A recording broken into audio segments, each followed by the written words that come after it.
This is the test drive of the first 100% locally assembled electric car at the National Assembly Complex, Abuja.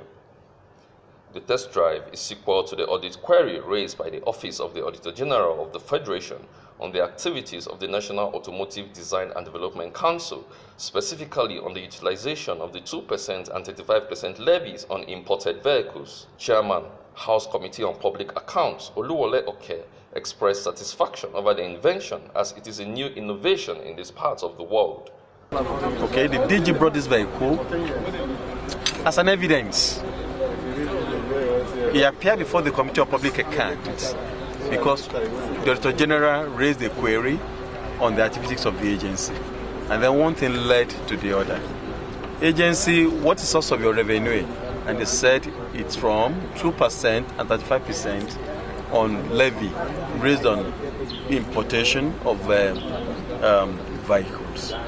So what do you do with it? What have you done with this chunk of money?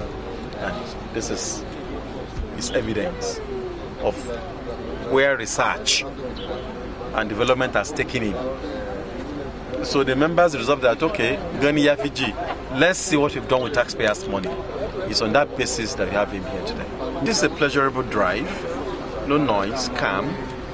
And for some of us who have had the privilege of schooling or living abroad, we know that it's not a new thing, it's something we've seen, but very new in Nigeria. And we want to commend the effort of the DG and the agency. On his part, Director General, National Automotive Design and Development Council, Jelani Aliu, said the electric car could travel for 482 kilometers and takes between 8 and 10 hours to charge to full capacity.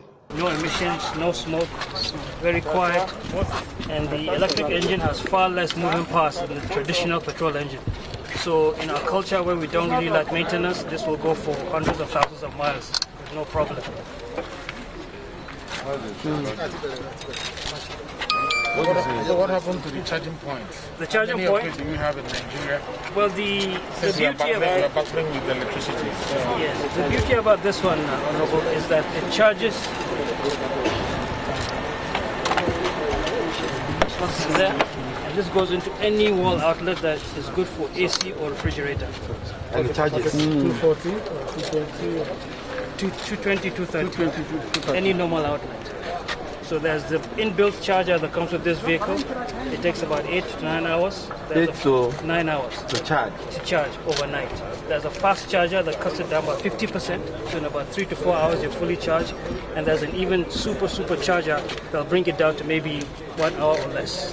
How long does it take you when it's fully charged? You can run about 482 kilometers. 482 kilometers, yes.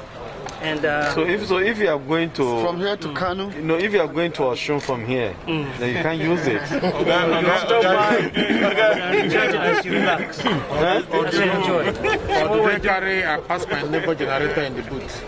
No. On your way, what do you do? On your way, we're working on building charging stations along the way. Is it cheaper than the petrol car? That's my question. Comparatively speaking, it's a little bit more expensive. But you gain that over time because there's no running cost in buying petrol, no fuel change, no filter change, and the engine itself is good for at least 500,000 to 1 million miles. Before, can you use any kind of battery, or is it a specialized battery? This is the auxiliary battery just to get it started, but it has the main lithium-ion batteries in the floor, and those bring the center of gravity lower. It gives the vehicle more stability in corners, and it's safer. How long does it take to change the battery? What is the lifespan of the battery?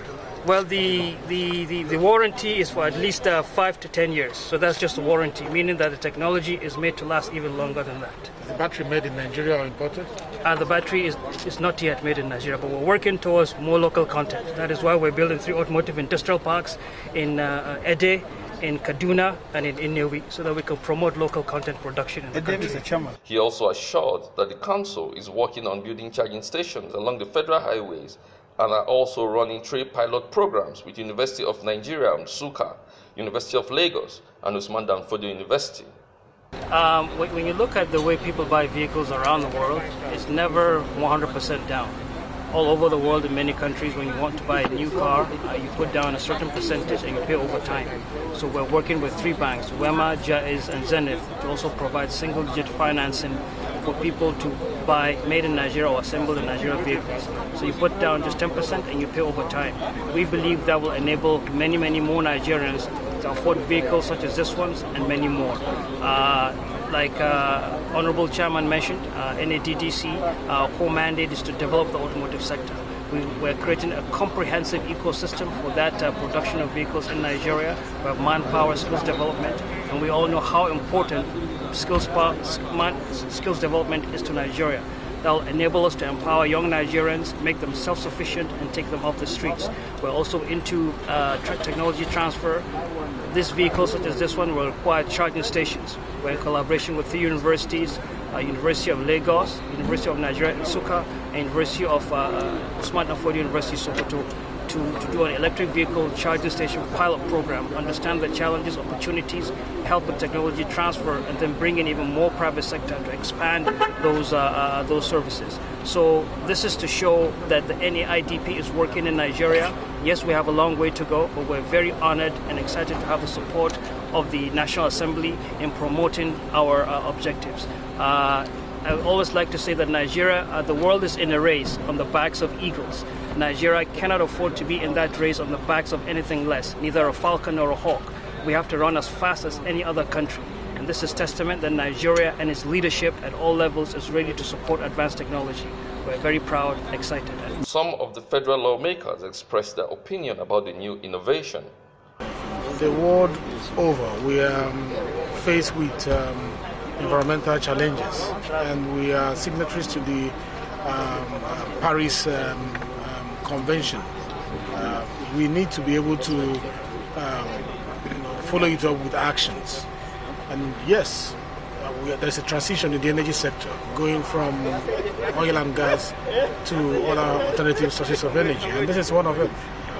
It's high time we embrace this new technology. It might be costly from the start, but over time it will be cost effective. We will save a lot of money in petrol and gas. So yes, I will recommend this vehicle for the National Assembly at a time when we can afford it.